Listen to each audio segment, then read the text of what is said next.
We are once more YMTJ. We still have not changed on that. We are the bodybuilders, and for this one, we are building bots. We started with a lot of different ideas, lots of different things that we were trying out, and encountered infinity amounts of just problems and issues, as I'm sure you guys all had. Originally, we just decided that we wanted to go with something that involved gravity loading because it seemed the easiest way to do it. We were trying to figure out a way to get the momentum moving on the ball to make something happen. So we had a bunch of different ideas with them. We decided that we were in fact going to do the gravity loader. We had tossed around the idea list of trebuchet, catapult, something like that. We decided we didn't want to go with catapult just for like structural integrity reasons. Just our parts aren't exactly the beefiest. And after lots of time looking at it, we decided we want to go with some kind of pitching machine like this has set up here, where the ball is going to feed, roll down the ramp, go through the pitching machine, and ideally launch up. Encountered a lot of issues, but from there we basically broke it down into little parts from the feeder to the launcher system. Okay, so I'm going to talk about the ball pitching machine part. So these two tires are very important for this robot. So these two tires release the ball. This is the role of this part. And we had a really hard time fixing the distance between two tires because if we did it too far, made it too far, well, they cannot catch the ball. And if we made it too close, it cannot release the ball too. So first, we had a really hard time fixing the distance between two tires. And then it's kind of hard to see, but here's two gears here, and it kept breaking down. So we need to put the small part so that it doesn't break down like it used to do.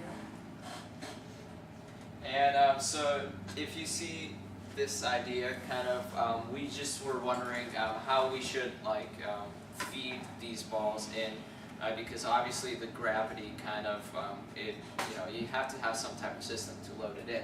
And so what we kind of came up with is you have this kind of tray, so to speak, with the balls in them, and then we decided to have this arm that swings around, picks up one ball, and loads it in while simultaneously rotating again and loading the next ball, and so on. So we decided on that idea that it was probably the most, unique and maybe best idea to use. And with the spacing problem, we had a few problems, just like loading the balls in. The ball would kind of get stuck, and then it would finally come through. So that's kind of the arm/middle part which we had. Yeah, and now this is sort of this is like the final look of it. It's obviously split up into three sections. You have the first part here is the shooter, and then the middle section into the back, the actual feeder, which I spent the most time on. The others, they worked on this. This was really tricky. I'm glad I didn't have to do that. But the feeder was, I think, probably the second trickiest, where you have a little building structure up here, and then kind of want to see it off on the top there. You have where the balls would actually go. And what's cool about this is that the arm, it swings and then it launches, and then it goes off of this, and then bam, right through here. And it can do that for 3, and I think there's even room for a 4th one. But so it launches a lot, but not very far. But that's okay because I like the design. That's what we're going for. And our trigger, to trigger this, we use sound to trigger the whole motion of the arm. Yeah, and with that, I had to, I did that program thing because the